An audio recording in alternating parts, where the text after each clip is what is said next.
Every story that captures the world's attention has a visible cast, the people everyone discusses, the names everyone knows, the faces that appear in every video, every article, every conversation about what happened. And then, if you look carefully enough, there is always someone else, someone who is present in the story without being named in it, who shapes events without appearing in the official narrative, who exists in the background of every major moment, visible only to those paying the kind of attention that most people never bring to these stories. In Fazza's story, everyone talks about two women. Almost nobody talks about the third. Today, we talk about her, not because this is gossip, not because her privacy does not matter, it does, and we will handle her story with the respect it deserves, but because understanding her role, understanding who she is, how she appears in this story, and what her presence meant to everyone around her, is the only way to fully understand what happened. The third woman in Fazza's story. She has been here the whole time. Before we talk about who she is, we need to talk about why she exists in this story at all. Popular narratives about complicated love stories almost always reduce themselves to two people, two women, two competing claims, a triangle that the world can map easily, first wife, second wife, husband in the middle. That reduction is comfortable, it is manageable, it gives audiences a clear structure to follow. But real human stories, especially stories that unfold inside the compressed, complicated world of royal families, are never that simple. They involve mothers, sisters, fathers who give advice that changes trajectories, advisors who shape decisions from the margins, friends whose loyalties create ripple effects nobody planned for. And they involve sometimes a third woman, not a rival, not a replacement, but someone whose presence, whose history with Hamdan, whose position in the family structure, whose quiet influence on the shape of events, matters in ways the two-woman narrative leaves completely invisible. Who is she? She's Sheikh Mohammed's wife, Hamdan's mother, Princess Haya bint al-Hussein. And before you close this video thinking this is a different kind of story than you expected, stay with me, because what she represents in this narrative is not what you might assume, and her presence in it illuminates things that no other angle can reach.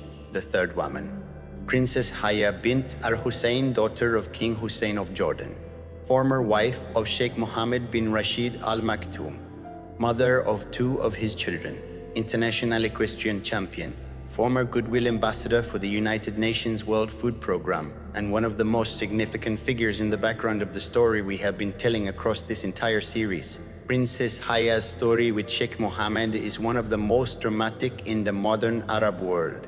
And it is a story that most people who follow Fazza's narrative have not fully connected to the events. They already know. She married Sheikh Mohammed in 2004. She was his sixth wife. She was, by virtually every account, an extraordinary presence in the Maktoum family. Educated at Oxford, internationally recognized, a woman of genuine independence and considerable personal power. And then, in 2019, she left, not quietly. She fled to London, seeking asylum, in a case that became one of the most high-profile royal separations in modern history. The legal proceedings that followed were conducted in British courts. Documents entered the public record. Things that are normally kept absolutely private inside royal families became, for a period, visible. She had two children with Sheikh Mohammed. She left with them, and her departure, the way it happened, the reasons behind it, the bitter legal aftermath, became part of the atmosphere inside the Maktoum family during the exact period when Hamdan's own marriage was under its most serious strain. The third woman's story did not happen in isolation from Fazza's story. It happened alongside it, inside the same family. In the same years, Princess Haya does not appear directly in the events of Hamdan's marriage. She's not present at the conversations. She's not part of the poems. She did not travel to London or respond to any post or influence any specific decision, but she is present in four ways that matter enormously once you understand them. Princess Haya's departure from Sheikh Mohammed in 2019 and the very public, very bitter legal proceedings that followed sent a shock through the Maktoum family that did not simply dissipate. It changed the way the family thought about marriages, about the women inside them, about what happens when those marriages end badly. The court documents, the media coverage, the things that became public, all of it created a new context inside the family. What it means, When Hamdan's second wife began showing signs of distress, when it became clear that his marriage was in trouble, the family was navigating that territory with the fresh memory of what a high-profile, badly managed royal separation could look like. That memory shaped how everyone around Hamdan handled what was happening. It informed the pressure toward quiet, dignified management of the situation rather than anything that could escalate publicly. Princess Haya did not simply leave quietly. She left loudly, legally, publicly, internationally. She used the resources available to her in the UK to protect herself and her children. She did not defer to the family's preference for silence. She spoke through legal proceedings in ways that royal family members almost never speak. What it means. Whether Hamdan's second wife was consciously aware of this parallel or not, whether she thought about Princess Haya's departure as a template or a contrast for her own leaving was strikingly different. She left quietly. She made no legal claims. She issued no statements. She went to her family's home and stayed there in complete silence. The contrast between her leaving and Princess Haya's is stark, and that contrast may not be entirely accidental. The conversation in which Sheikh Mohammed encouraged his son to reconnect with Sheikh happened against a very particular background. A man who had just gone through one of the most painful, public, damaging marital separations of his life. Sheikh Mohammed's advice to his son: tend to family bonds, honor relationships that matter, do not leave wounds unaddressed, was advice delivered by a man who was himself living with the consequences of a marriage that had ended in a way he had not controlled. What it means? That context matters. A father advising his son about family and loyalty and the importance of maintaining bonds is one thing in the abstract. It is another thing entirely when that father is navigating his own complicated aftermath. The advice was genuine, but it was also shaped by a personal history that made certain kinds of reconnection feel urgently important. How she appears. Fazza's second wife lived inside a family where one highly visible, highly dramatic marital separation had already occurred. Every decision she made, how to express her unhappiness, whether to leave, how to leave, what to say publicly, was made in the context of that existing example. The family had already experienced what happens when a departure becomes public and contested. That experience created, consciously or not, a set of expectations about how these things should be handled. What it means: her complete silence, her complete ties into departure, a refusal to make any public statement. These choices look even more remarkable when you understand that she was navigating within a family structure that had very recent, very vivid memory of what the alternative looked like. Step back for a moment. What does it mean that Princess Haya, the third woman, is present in this story in all four of those ways? It means that Fazza's marriage did not collapse in isolation. It collapsed inside a family that was already, in the years immediately preceding it, dealing with the weight of a very public, very painful separation.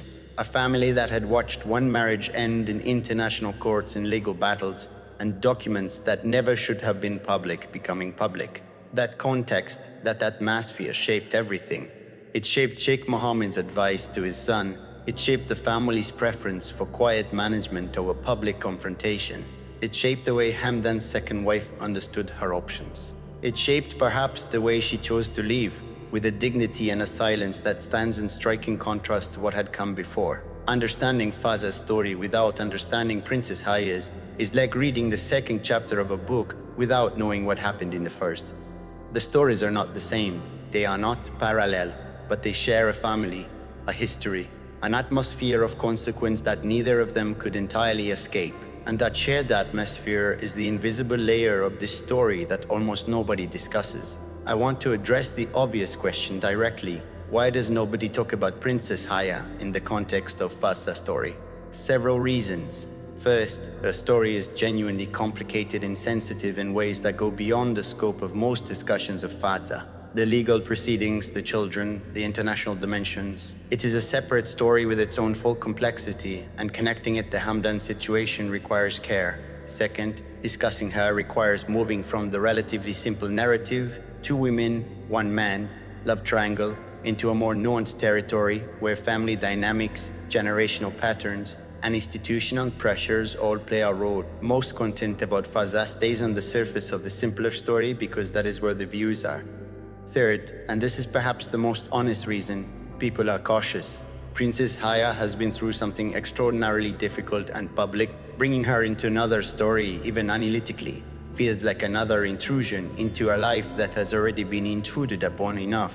I have tried to handle her presence here with the care it deserves, not as a villain, not as a supporting character in someone else's drama, but as a woman whose own story, complicated, difficult, and genuinely important, created a context that shaped events long after its most visible chapter ended.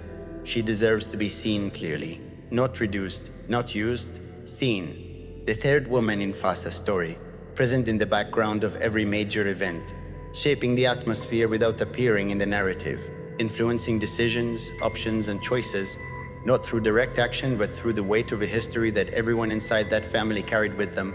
Stories like this one, stories of complicated love inside powerful families, are never as simple as the version that fits in a headline. There are always more people, more layers, more history pressing against the present. Today we looked at one of those layers, the one that almost nobody looks at. If this video gave you a genuinely new perspective, a new piece of the picture, please share it. This is the kind of content that deserves to find the people who are ready for it. Subscribe if you're new here, and I will see you in the next one.